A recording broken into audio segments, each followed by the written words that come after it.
Shabbat Shalom, everybody. I want to wish you a Chag Urim Sameach, a happy Hanukkah, as well as a good Shabbos and Chodesh Tov. It is the beginning of a new month. Most of us are aware of the fact that the darkest day of the year is past, and now the days are getting longer, and that's a good thing. It generally plays an important role in people's moods. Let's hope it does for all of us. If I were to ask you what you think the most highly observed festival or holy day in the Jewish calendar is amongst Jews, you probably would say it's Hanukkah, certainly because of the attention it gives, and in particular, the attention it's given in relation to gift giving and our children.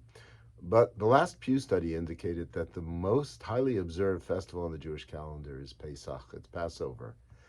And people observe Passover like Jews will pay attention to any particular holiday celebration or observance in different ways. It's part of it's part of understanding Jewish identity.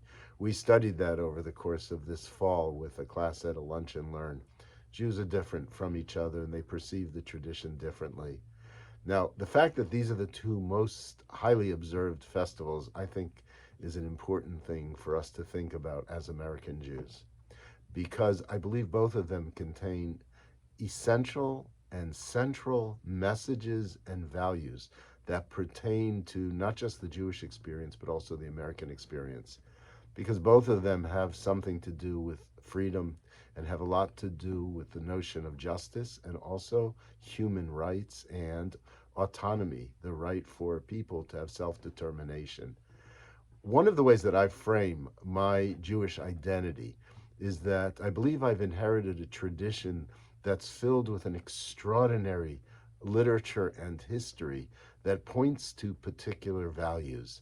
As a rabbi, as a teacher, I'm always emphasizing the values that lie behind the text, or the values that lie behind the observances that we bring into our lives.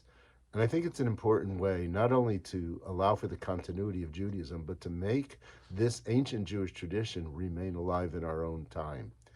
As I watched President Zelensky, speak to the United States Congress the other night, I felt that in a very real way as it took place on Hanukkah, because Hanukkah, as you know, is a story of about a small group of people and ultimately a nation of people who rose up against a mighty power and an autocratic dictator to declare their freedom, to make a statement to the world that is that all people have a right to self-determination and a right to autonomy and a right to freedom. Zelensky is a very courageous guy.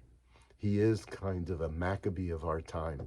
He's leading an entire nation that's fighting against what is truly an evil empire and an evil emperor. And he's fighting the good fight. America seems to understand its responsibility to help preserve freedom in this world.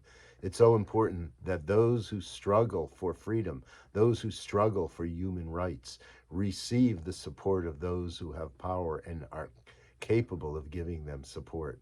I think those are really important reasons why Hanukkah is so significant, and certainly why Passover is so significant also. But I think our challenge as Jews is to find the deeper meaning and the values that lie behind all of our observances and our celebrations. Have a wonderful day. Shabbat Shalom, Chodesh Tov, and Chag Urim Sameach.